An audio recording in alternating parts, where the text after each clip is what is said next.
Hi అండి, అందరికి నమస్తే. ఎలా ఉన్నారు? బాగున్నారండి? పిల్లలందరికీ హ్యాపీ చిల్డ్రన్స్ డే.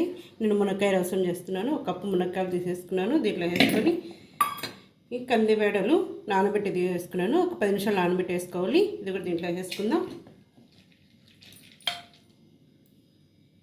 ఇప్పుడు కందిబేడలు వేసేసుకున్నాం కదా, ఈ కందిబేడలు, టమాటాలు 2 ఇట్లా కట్ చేసి పెట్టేసుకున్నాను. 4 ఇక్కడ వేసేసుకొని కొంచెం చింతపండు కొంచెం ఇది వేసుకొని ఒక 2 విజిల్ వచ్చే వరకు ఉడికించుకోవాలి. 2 విజిల్ రావాలి.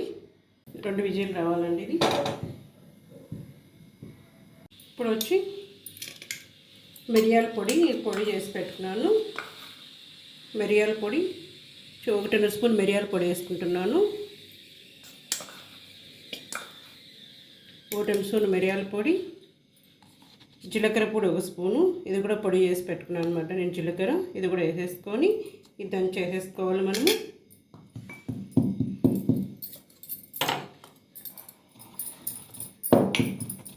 ఇది దంచేసినాక ఇప్పుడు తెల్లగడ్డలు ఉన్నాయి కదా, ఇవి కూడా దంచేసుకోవాలి. ఇలా మెత్తగా దంచేసుకోవాలి, ఎందుకంటే ముందే పొడిలో వేసేసినాం కాబట్టి ఎక్కువ టైం కూడా పట్టదు మనకి. మెత్తగా అయిపోయింది, పక్కన పెట్టేసుకొని ఇది చల్లారిపోయింది. అది పొడి పక్కన పెట్టేసుకుందాం. చూడండి, మెత్తగా అయిపోయింది ఇది పొడి, ఎందుకంటే పొడిలో వేసుకున్నాం కాబట్టి తొందరగా మెత్తగా అయిపోయింది. ఇది పక్కన పెట్టేసుకొని అన్నీ ఉడికిపోయినాయి. ఇప్పుడు పప్పుగా తీసేసుకుని ఇదంతా రామేసుకుందాం.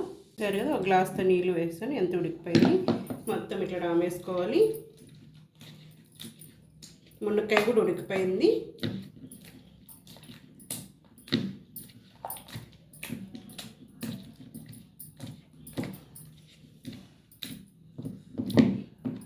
కొంచెం నీళ్ళు పోసేసుకొని మళ్ళీ రామేసుకుందాం, ఎందుకంటే చిక్కగా ఉంది. ఇప్పుడు నీళ్ళు పోసుకొని కొంచెం పలుచగా ఉంటుంది కాబట్టి మళ్ళీ రామేసుకొని వడగొట్టుగా వేసుకోవాలి. ఇదంతా పక్కన పెట్టేసుకుందాం. పప్పు గుత్తి దీనిపైన కొంచెం నీళ్ళు పోసేసుకొని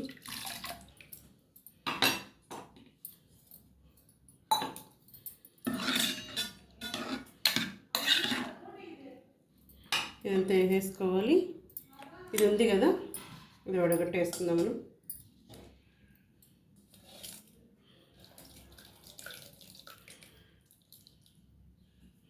కొంచెం కొంచెం వేసుకుంటే వడగట్టేసుకుంటే సరిపోతుంది.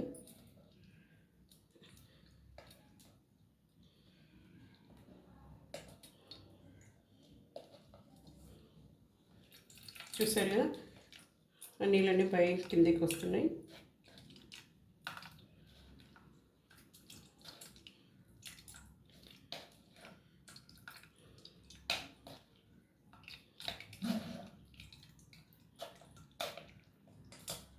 మళ్ళీ వేసేసుకుందాం.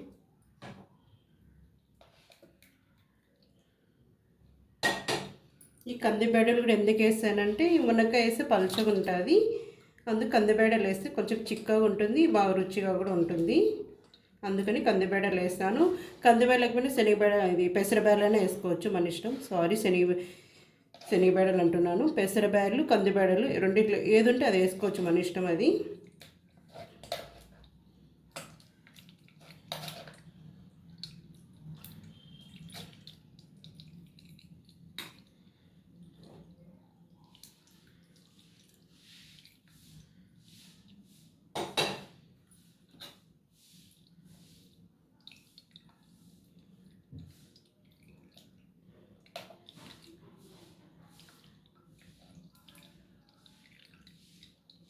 చిన్నగా ఇట్లా అనుకొని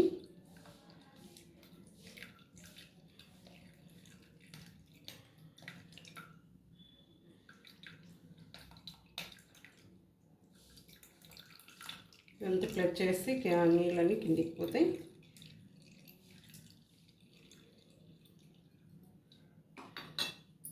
మళ్ళీ ఇది వచ్చి దీంట్లో వేసేసుకోవాలి. దీంట్లో వేసుకొని మళ్ళీ పప్పు గుత్తి రామేసుకుంటే కొంచెం ఏమన్నా వచ్చేస్తుంది. నీళ్ళు పోసేసుకోవాలి మళ్ళీ దీంట్లో.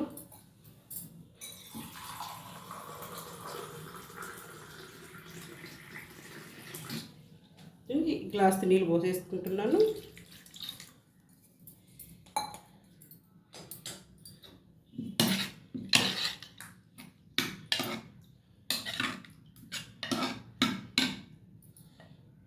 ఇది లేకపోయినా మనం చేతితో వేసుకోవచ్చు, మన ఇష్టం అది.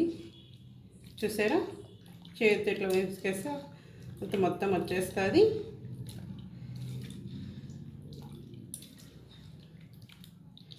ఇట్లా గెంటితోనే తీసుకోవచ్చు, లేకపోతే ఇట్లా చేతితోనే ఇట్లా బాగా పిసికేసి తీసేసుకుంటే సరిపోతుంది. సరే, మునక్కాయ తుక్కంతా పక్కన ప్లేట్లో పెట్టేసుకొని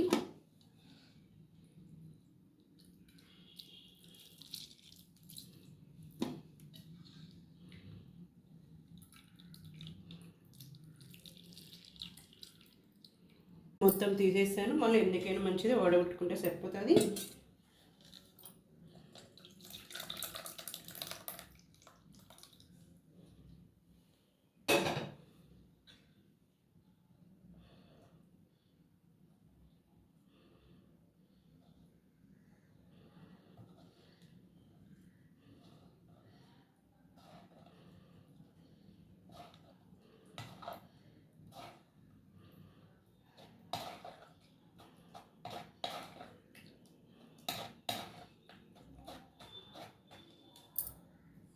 సరిగా ఇది ఉంది కొంచెం.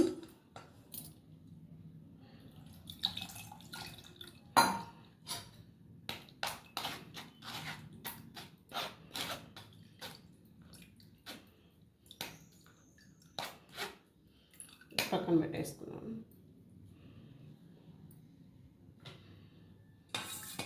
చూడండి వచ్చేసింది రసం. ఇప్పుడు అసలైనవన్నీ వేసుకోవాలి. ఇప్పుడు ఇదంతా వేస్ట్ చేసేసుకున్నాం కదా, వడగొట్టేసుకున్నాం.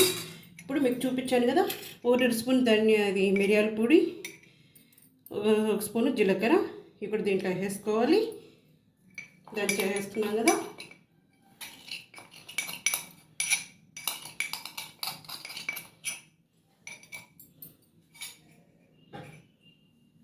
ఇప్పుడు సాల్ట్ వేసేసుకుందాం. సాల్ట్ సగం స్పూన్ వేసేస్తాను. కొంచెం ధనియాల పొడి, కొంచెం మిరప్పొడి,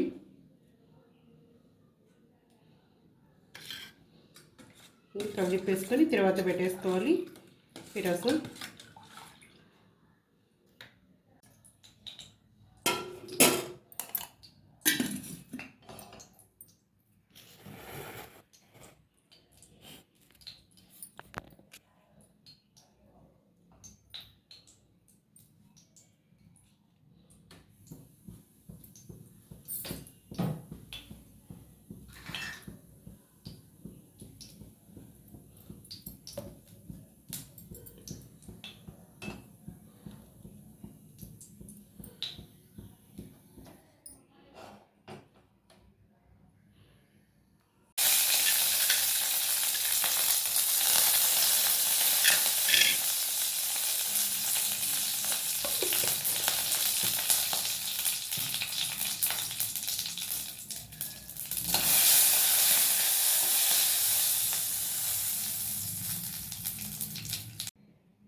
రసం దొరుకుతుంది. ఇప్పుడు కొత్తిమీర వేసేసుకుందాం. మంచి వాసన వస్తుంది.